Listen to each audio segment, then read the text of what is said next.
is how. Our next speaker is Jodie Gosselin. Jodie is the GIS director at Dawood, a multidisciplinary design and technology firm founded in 1992. She has 18 years of experience in GIS with a focus on utility and asset management while delivering comprehensive geospatial services across municipal, transportation, survey, and environmental markets throughout the U.S. and Europe. No problem. Jodie is the immediate past president of the New England chapter of the Urban Regional Information Systems Association, ERISA, I like that, and serves as the chapter advisory board representative to ERISA. Recognized by Esri as an ArcGIS desktop professional, she is well versed in ArcGIS platforms including Pro, Online, real-time GIS data collection, advanced spatial analysis, and cartography. A known technology expert in the AEC industry, Jodie also integrates story maps, operation dashboards, interactive web mapping, and building information modeling into project delivery. Thank you. All right, thanks everyone. So the title of my presentation today is Geo-Enabling a Land Management Workflow. And I'm excited to share with you one of the projects we've been working on, and one that, as you can see, we were recognized for earlier this year. I got to stand on stage with Jack and accept an award for this project, so it's something that really gets everyone at Dawood pretty excited. We won the Web GIS Transformation Award, so it was evolving a customer with ArcGIS Online tools. First, a little bit about me, but I don't know that you need much after that introduction. I am the Director of Geospatial Technologies at Dawood. I've been in this position for about 9 years now, but I have a lot more experience than that, around 18 years now, which is hard to say, in the energy and asset management and utility spaces. I have a lot of experience with natural gas, energy, well pads, all of those workflows. And because of that work, I've kind of developed this passion for creating GIS solutions to make our lives easier. A lot of our projects have a lot of data, a lot of fast-moving parts, and needing better ways of doing things to streamline the process. So that's what really gets me excited, and then creating these tools for non-GIS people. I'm also active in the GIS professional community. So it was mentioned that I am the immediate past president of the New England ERISA chapter. I've since relocated back home to southwestern Pennsylvania. One of the first things I did was reached out to the Ohio chapter, because there is no ERISA chapter in this part of the state or in West Virginia up until recently. So they've now expanded to be the Ohio Valley chapter. So I just wanted to bring that awareness to this room, because ERISA is an amazing organization. I've gotten a lot of professional and personal value out of it. They do a lot at the local level and the national and international levels. So we're looking for more membership and opportunities for leadership in Western Pennsylvania and West Virginia. So please contact us if you're interested. All right, I think you can, I might just try zooming out a tiny bit. There we go. So a quick overview of Dawood. What did I do? I think I screwed it up. We're supposed to be a map there. But we're Dawood Engineering. We're headquartered in Harrisburg. We have offices all throughout Pennsylvania. This is our 30th year in business. We also have offices in Illinois, Massachusetts, Georgia, and Virginia. Those are our United States offices. We also have 2 offices abroad in Ireland and in Poland. So those teams over there do LiDAR scanning, BIM modeling, and a lot of survey work. In the States, we're a full-service engineering firm, civil engineering, transportation, geotechnical, a lot of work in the utility space, so the whole gamut of things. And we're also a minority-owned business. I'm just going to refresh. Yeah, story maps will time you out if you keep it open for a bit. There we go. Okay, thanks. So to start talking about the project, I'll give a quick overview of our client. This work was done for Southern Company. And Southern Company is a leading energy company serving 9 million customers, both on the electric and the natural gas side of things. We were working primarily with Southern Company Gas on this, and they work in Georgia, Illinois, Tennessee, and Virginia. For this particular project, we developed a solution that covered all of those service areas, but we really piloted it in the Illinois area through Nicor Gas, one of their subsidiaries. So here's a quick quote from the land manager of Southern Company Gas. He had been looking for a better solution, a better way of the way that they were managing acquisitions. And he saw a presentation of mine on GIS solutions for project management, kind of had that light bulb moment and reached out to me saying, hey, we want to do this better. So the first thing is, just really understanding their existing workflow. What were they doing? What was working well for them and what wasn't working well for them, so that we can give them a solution that would give them what they're needing. And so what we found out was they were using this insane Excel spreadsheet to manage everything going into new easement acquisition. So all of the activities that go into that, with keeping track of all the contact with the landowners, keeping track of the area of easement that needs to be acquired with all the various route changes, the creation of the plats. Once a plat is final, that then triggers the acquisition process. They have 10 months to acquire the easement. And then just any workspace adjustments that happen throughout that. There's just so many moving parts, and they were trying to manage it all in one spreadsheet. So it was difficult for them, even though it worked. It was difficult because they could only have one editor at a time.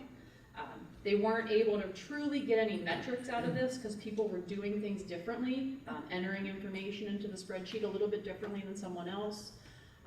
So no standards with this. They weren't truly able to access it in the field, and they had no visual. They couldn't see what was happening with parcels that were adjacent to each other, and they didn't have a visual to show the landowners in the field. So in thinking about a solution, it was easy to envision how GIS could help them.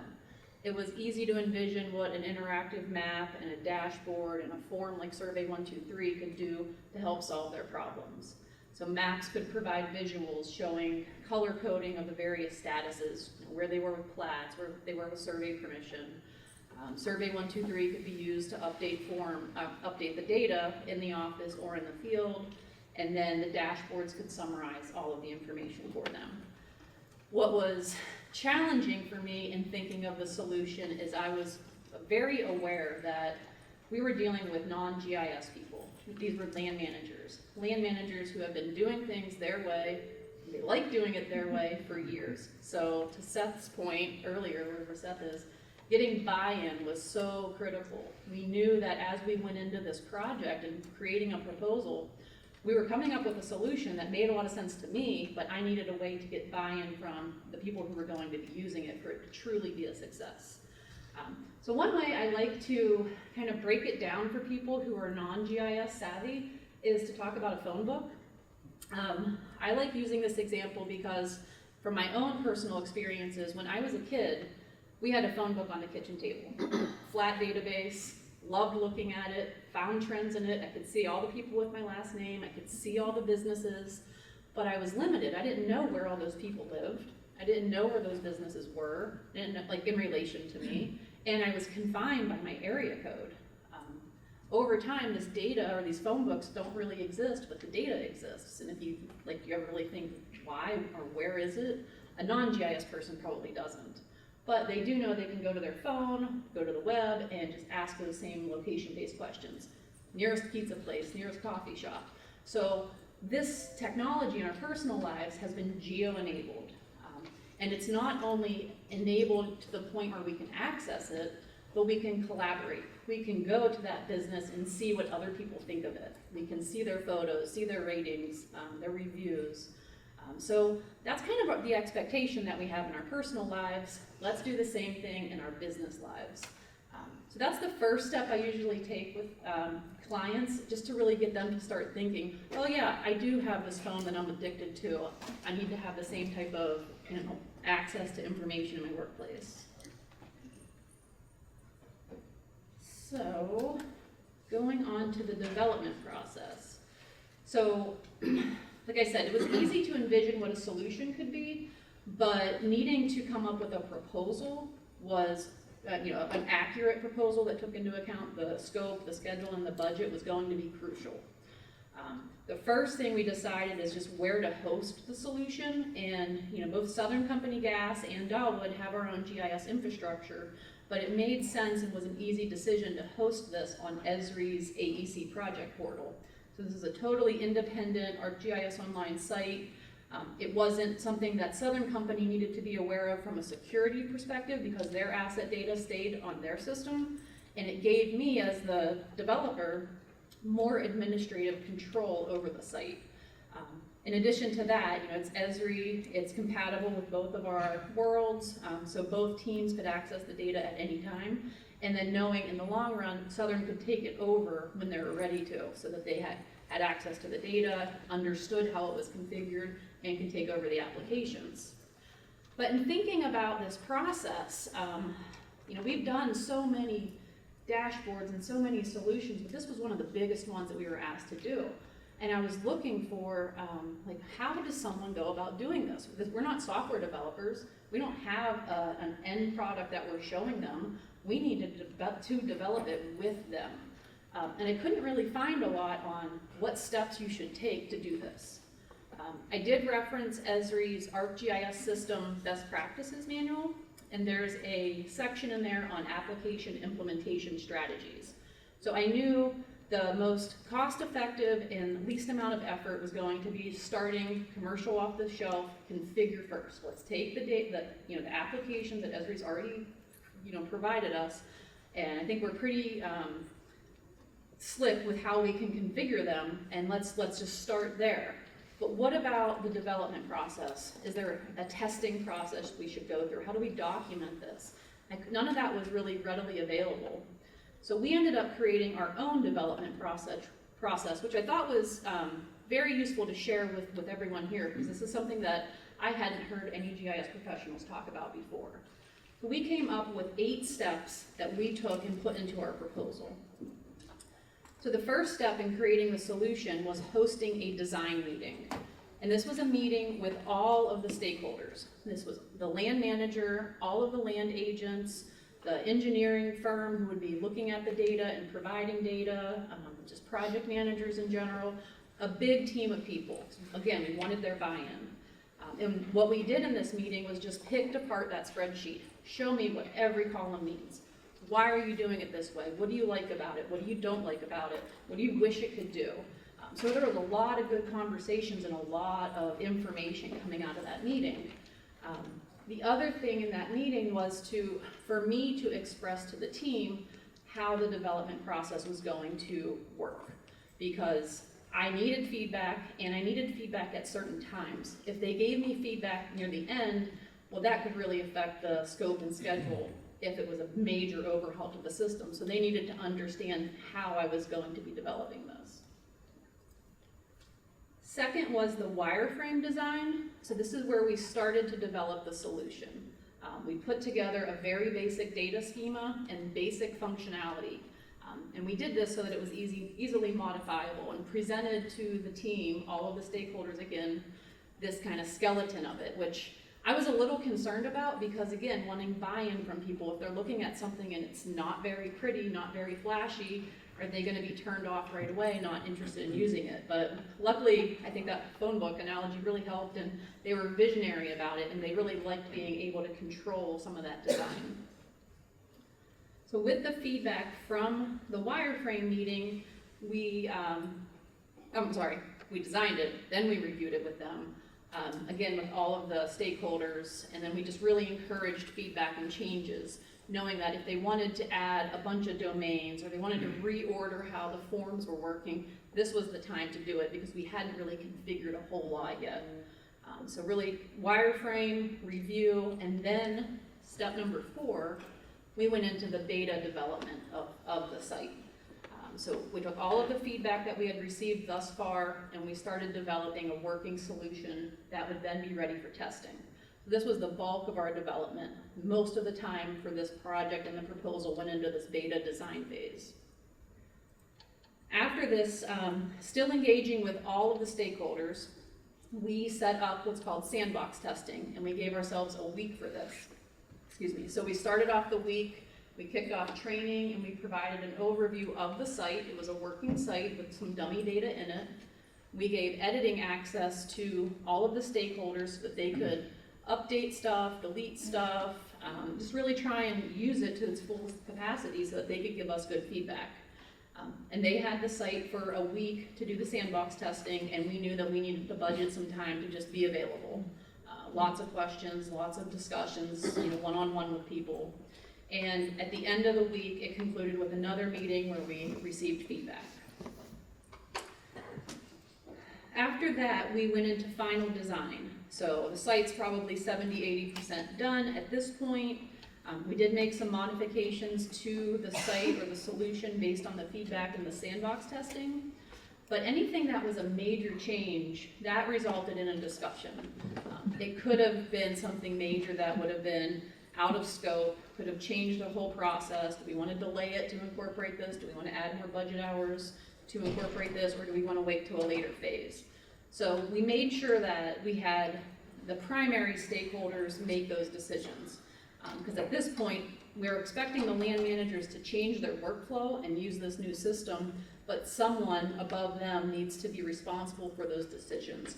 Yes, so-and-so would like this functionality, but she's gonna have to live with doing it this way. And it was his job as the manager to communicate that back and kind of hold that line.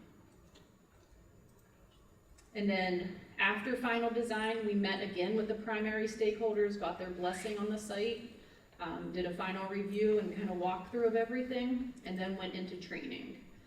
So for implementation training, we conducted 2 sessions. We did one session for those who just had view access to the site, and another session for those who had edit access. So these are mostly the land managers. We also created 2 reference guides, one for each group, so that they had something to reference when they were on their own working for the site.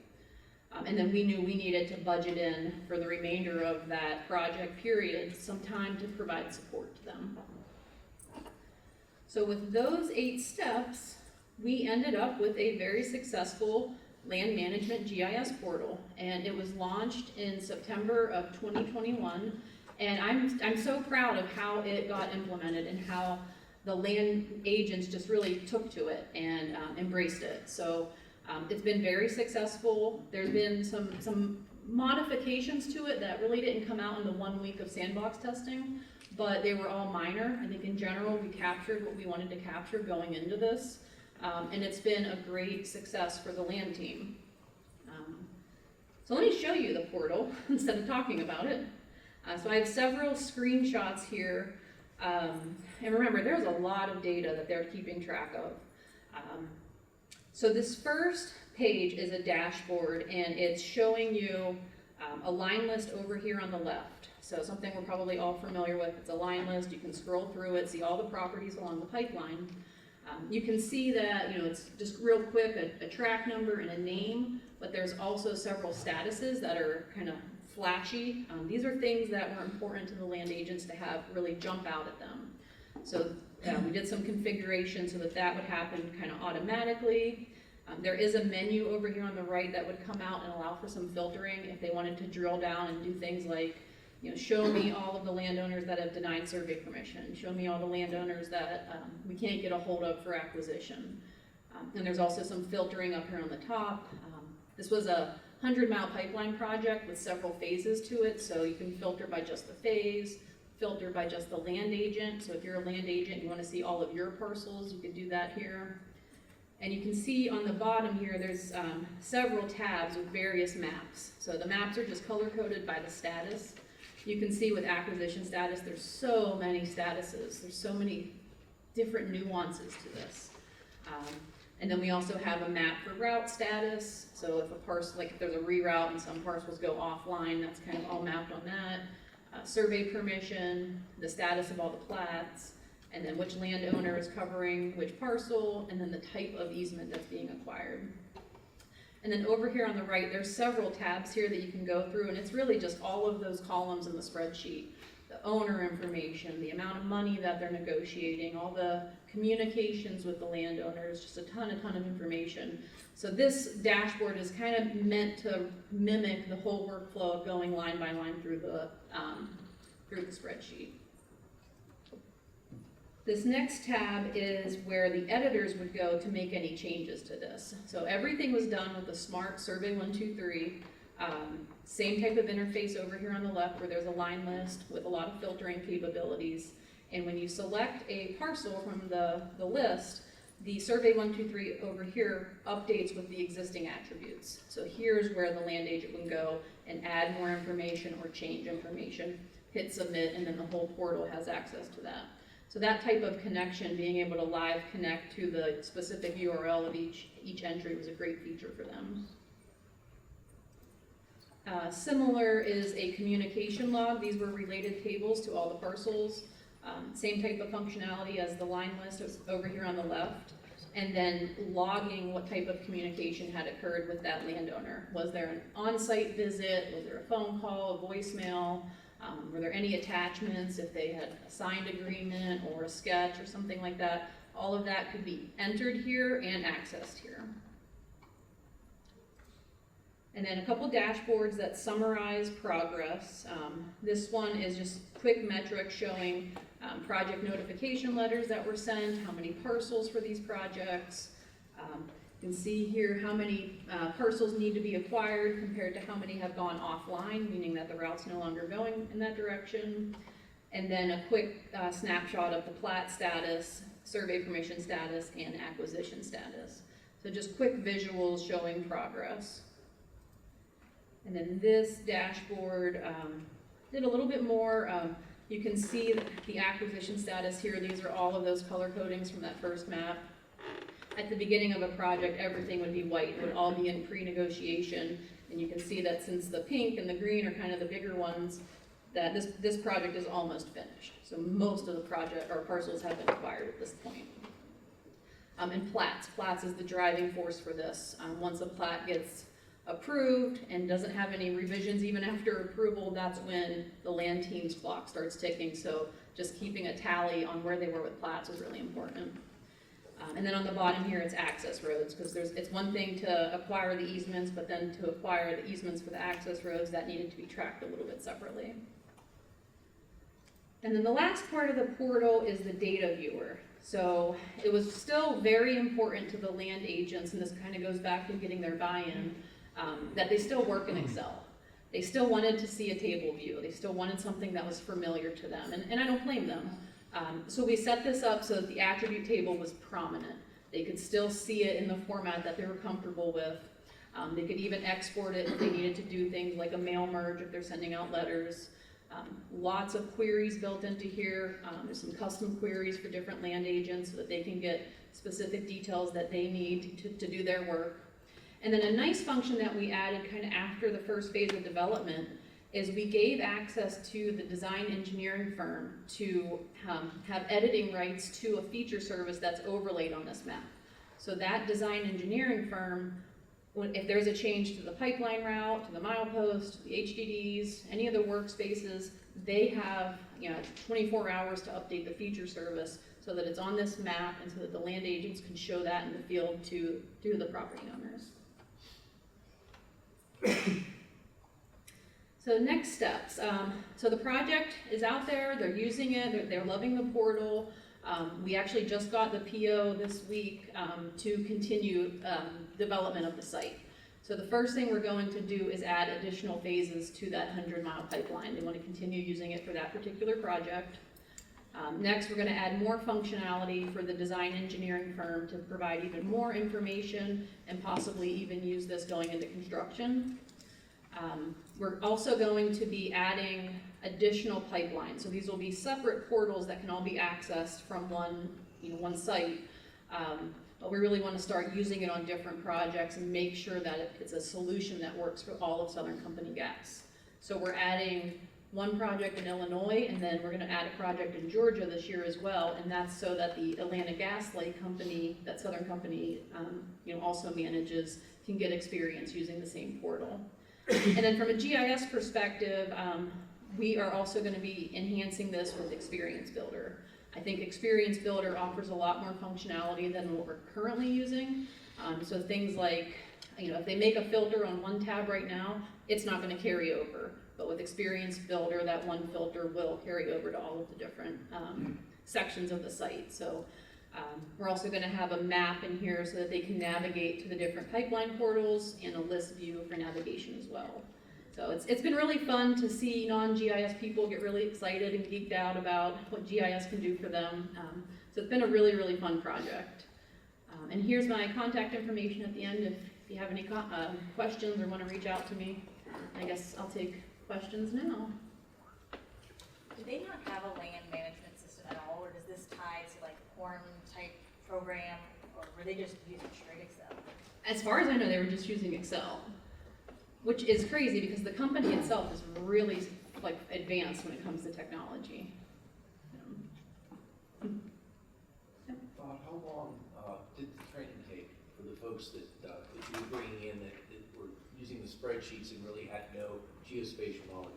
We did 2 one-hour training sessions.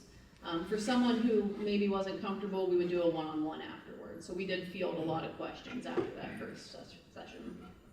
Thank you. Jodie, you mentioned Experience Builder. Is that a per user assigned customization of the tool? Is that how it works? Is it based on user permissions, so forth like that? Well, the whole site will be moved over to Experience Builder. So everyone will access that, but again, like, you'll be able to configure access to different parts of that based on if they're a viewer, if they're an editor, or say they're not on one of those pipeline projects. We don't want one team to see the Georgia project, and we can restrict that access as well and control that. Any other questions? Okay. Does the senior management of Southern Company have the desire to consolidate all portal into one access point? Yeah, and like I said, so they're really sophisticated when it comes to GIS, and what I really appreciate about them is like the land team is one of their internal clients, and they've been wanting to do this for them, but they just haven't gotten to it. So that's where we came in. We're kind of helping them accelerate their timeline, with the end goal being for them to take ownership of this at some point, so that it is on their But you're system. building different ones for Illinois and Georgia and all that. Well, it was built with the idea in mind that they would all use the same system. So yeah, some business decisions needed to be made about like what nuances the different groups had, and yeah, having to streamline that. Any additional questions? Thank you very much.